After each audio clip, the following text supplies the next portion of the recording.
सोनपुर गांव में एक गरीब बुनकर रामू साड़ी बेचकर अपना घर चलाता था। आप रोज इतनी मेहनत करते हो, आज रविवार के दिन तो आराम कर लो, आपकी तबीयत भी ठीक नहीं है जी। ऐसे ही वर्षों से रविवार को काम कर रहा हूँ भाग्यवान, जरा सी सर्दी लगी है, बाकी मैं ठीक हूँ। रामू जहाँ साड़ी बेचा करता, ठीक उसके बगल में सेठ की भी साड़ी की दुकान थी। अरे रामू भैया, इतनी तबीयत खराब होने के बाद भी आप साड़ी बेचने आए हो?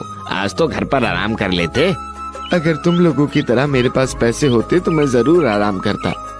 रामू भैया, जरा नई साड़ियाँ दिखाओ, मुझे भी कुछ रंग बिरंगी साड़ी दिखाना। ये लीजिए, देखिए देखिए, ये सारी नई साड़ियाँ आई हैं। ये कितने की है? सिर्फ 250 रुपए की। अरे वाह, इतनी सस्ती है, मुझे ये पसंद है। दे दो भैया, मुझे 2 साड़ियाँ दे दीजिए भैया। अरे ये क्या, सभी रामू से साड़ियाँ ले रही हैं। सुनो भाई, ये साड़ी तुमसे ली थी ना, इसका तो एक धुलाई में रंग ही उड़ गया है। अपनी साड़ी वापस लो और मेरे पैसे वापस करो। अरे 400 रुपए में क्या सारी जिंदगी भर चलेगी साड़ी? अरे रामू सिर्फ 250 में साड़ी बेचता है, उसका रंग उड़ता नहीं और साड़ी ज्यादा चलती है। ठीक बोल रही हो बहन, मैं यहाँ से अब साड़ी नहीं लूंगी। लोग हमारी साड़ी के बदले रामू की साड़ी ले रहे हैं, सेठ जी को इस बारे में बताना पड़ेगा। आज आपकी बिक्री कैसी हुई? देवी माँ की दया से सारी साड़ियाँ बिक गई। आज माँ को कुछ अच्छा भोग लगा देना। आज मुझे शहर जाकर धागा लाना पड़ेगा, फिर नई साड़ी बन पाएंगी। सेठ जी, हमारी दुकान पर तो कोई आता ही नहीं है, सब लोग रामू की दुकान से साड़ी खरीदते हैं। कहते हैं हमारी साड़ी का रंग जल्दी उड़ जाता है और साड़ी भी जल्दी फट जाती है। अगर अच्छी क्वालिटी के माल से बनाऊंगा तो ज्यादा पैसे खर्च हो जाएंगे, फिर हमारा मुनाफा कैसे होगा और तुम सबकी तनख्वाह कैसे दूंगा? ये तो ठीक है, पर सब लोग रामू से साड़ी ले रहे हैं, उसका क्या करें? सुन, मेरे दिमाग में एक आइडिया आया है। आजकल दीवार के भी कान होते हैं, जरा पास आके सुन। सेठ जी अपने नौकर के कान में कुछ बोलते हैं। बोल, कैसा लगा मेरा उपाय? अब उस रामू को ऐसा सबक सिखाएंगे कि उसे नानी याद आ जाएगी। लीला, मैंने धागा और रंग रखा है, खाना खाकर धागे में रंग मिलाऊंगा, तुम जल्दी से गर्मा गर्म खाना डाल दो। सेठ जी और उसका नौकर चुपके से रामू के सारे धागे और रंग को अपने खराब धागे और रंग से बदल देते हैं।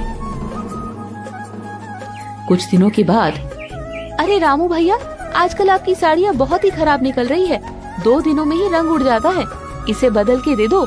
हाँ रामू भैया, मेरी साड़ी भी 2 दिन में फट गई है। नहीं नहीं, आजकल आपकी क्वालिटी खराब हो गई है, अब यहाँ से साड़ियाँ कभी नहीं लूंगी। नहीं बहन, इस बार लेकर तो देखो। आइए आइए आइए, उसकी साड़ियाँ खराब मटेरियल से बनी है, हमारी साड़ियों के दाम भी कम है और क्वालिटी भी जबरदस्त है। ले लो, केवल 250 रुपए, 250 रुपए, 250 रुपए। दो भैया, मुझे ये दोनों साड़ी दे दो। मुझे लाल रंग वाली साड़ी दो भैया, मुझे भी लाल रंग वाली साड़ी दे दो। अब रामू की साड़ी बिकनी बहुत कम हो गई। लीला, सभी कहते हैं मेरी साड़ियों का रंग जल्दी उतर जाता है। ये आप क्या कह रहे हैं? आज से पहले तो कभी इस तरह की कोई शिकायत नहीं आई, ये सब क्या हो रहा है? धीरे धीरे रामू की आमदनी कम होने लगी। सुनिए, आज घर पर खाने के लिए कुछ भी नहीं है। क्या करूं? मैंने अपनी सारी जमा पूंजी साड़ियों में लगा दी, सारा घर साड़ियों से भरा हुआ है, अब मेरे पास पैसे भी नहीं बचे और साड़ी भी नहीं बिक रही है। इस मुसीबत से अब हमें देवी माँ ही बचा सकती है जी। हे देवी माँ, मैंने आज तक तुम्हारी सच्चे मन से पूजा की है माँ, तुम इस मुसीबत से हमें बचा लो। तभी भगवान शंकर ने कहा, तुम्हारा भक्त रामू बड़ी मुसीबत में है और तुम्हें पुकार रहा है। पहले मुझे उसकी परीक्षा लेनी पड़ेगी प्रभु। उस दिन बहुत जोर की बारिश हुई, तभी एक बूढ़ी अम्मा रामू के घर आई। मेरे पास खाने के लिए कुछ भी नहीं है, अगर कुछ खाने के लिए मिल जाता तो बहुत अच्छा होता बेटा। हमारे घर में बस अब 2 ही रोटी बची है, आप खा लीजिए बूढ़ी माँ, और आपकी साड़ी फट गई है, मैं आपको नई साड़ी लाकर दे देती हूँ।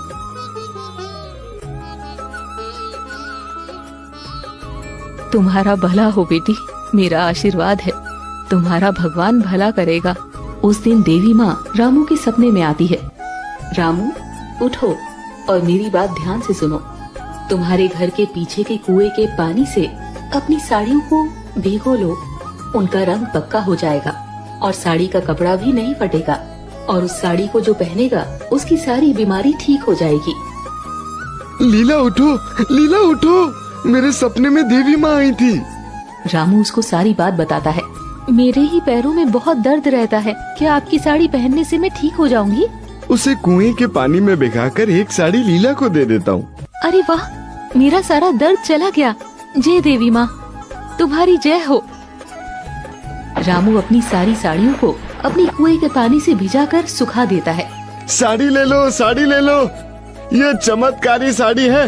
एक बार इसे पहनकर देखो, शरीर के सारे रोग ठीक हो जाएंगे। साड़ी ले लो, साड़ी ले लो, चमत्कारी साड़ी ले लो। नहीं नहीं नहीं रामू भैया, आपसे साड़ियाँ खरीदकर मैं पहले ही परेशान हो चुकी हूँ। अब आप झूठ बोलकर साड़ी बेचने लगे हो। एक बार लेकर तो देखो, काम नहीं करे तो पैसे वापस ले लेना। ठीक है, फिर एक साड़ी दे दो, लेकिन पैसे बाद में दूंगी। ठीक है, लेकर जाओ। मेरी सास को पिछले महीने से बुखार है, इतने डॉक्टर दिखाने के बाद भी वो ठीक नहीं हो रही है। एक बार उन्हें साड़ी पहनाकर देखती हूँ, अभी दूध का दूध और पानी का पानी हो जाएगा। वो औरत अपनी सास को रामू से खरीदी हुई साड़ी पहनाती है। उसकी सास तुरंत ठीक हो जाती है और चलने फिरने लगती है। उसके बाद ये बात सारे गांव में फैल जाती है। अगले ही दिन से रामू की साड़ी की बिक्री बढ़ जाती है। अब हमारी साड़ी कोई नहीं खरीद रहा। रामू की दुकान में भीड़ लगी हुई है। उसकी साड़ी के लिए लोग 5,000 तक देने को तैयार हो गए हैं। जरूर कुछ तो खास है उसकी साड़ी में, पर क्या ये नहीं पता। हाँ, वही तो मैं भी सोच रहा हूँ। तुम एक खरीद कर लाओ, जांच करके देखना पड़ेगा। अगले दिन सेठ जी का नौकर रामू की दुकान पर जाता है। रामू भाई, एक साड़ी मुझे भी दे दो। आज तो सब ऑर्डर की साड़ी है, पहले पैसे जमा करो, फिर कल लेकर दूंगा। ये लो 200 रुपए। लोगों को 5,000 में नहीं मिल रही और तुम 200 में दे रहे हो। तुम अपने आदमी हो, इसलिए तुम्हें 1000 में दे दूंगा। नौकर 1000 रुपए दे देता है और दूसरे दिन साड़ी ले लेता है और सेठ जी को देता है। सेठ जी साड़ी को पहनते हैं।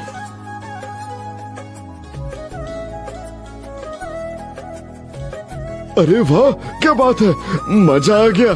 मैं तो अच्छे से चल फिर सकता हूँ। मेरे घुटनों का दर्द भी गायब हो गया है। चाहे जो भी हो, मुझे ये चमत्कारी साड़ी का रहस्य पता करना ही पड़ेगा। अब साड़ी बेचकर हमारे पास बहुत सारे पैसे हो गए हैं। इससे हम माता रानी का मंदिर बनवाएंगे। जरूर, आपने बहुत अच्छा सोचा है। सेठ जी और उसका नौकर छुपकर देखते हैं। रामू अपनी सारी साड़ियाँ कुएं के पानी से धो रहा था। हो ना हो, उसके कुएं के पानी में कुछ चमत्कार है, नहीं तो वो अपनी सारी साड़ियाँ उस कुएं के पानी में क्यों धो रहा है। उसी रात रामू के सोने के बाद सेठ जी रामू के कुएं से बहुत सा पानी निकालकर अपने घर ले जाते हैं। अब ये चमत्कारी पानी हमारे पास भी है। मैं इससे चमत्कारी साड़ी बनाकर शहर में 10,000 रुपए में बेच दूंगा। नहीं, 10,000 नहीं, 1 लाख में बेचूंगा। वाह सरकार, आपका जवाब नहीं है। सुनो, अब बात करके टाइम बर्बाद मत करो। जितना पानी है वो हमारे साड़ी के गोदाम में छिड़क दो। ध्यान रहे, एक एक साड़ी भीग जानी चाहिए। जैसे सेठ जी के लोग साड़ी के गोदाम पर पानी डालते हैं, उसमें आग लग जाती है। अरे अरे, ये क्या सेठ जी, इस बाल्टी में पानी के बदले पेट्रोल की गंध आ रही है। हमने सारी साड़ियों पर पेट्रोल डाल दिया। अरे देख क्या रहे हो, आग बुझाओ, नहीं तो मैं बर्बाद हो जाऊंगा। तभी आग फैल जाती है और सेठ जी के पूरे गोदाम में आग लग जाती है। बचाओ बचाओ, यहाँ से बाहर चलो। देखते ही देखते सेठ जी का सारा गोदाम जल जाता है। मैं तो पूरा बर्बाद हो गया, सब कुछ जल गया। माँ दुर्गा के अभिशाप से सेठ को अपने कर्मों की सजा मिल जाती है और रामू देवी माँ की कृपा से एक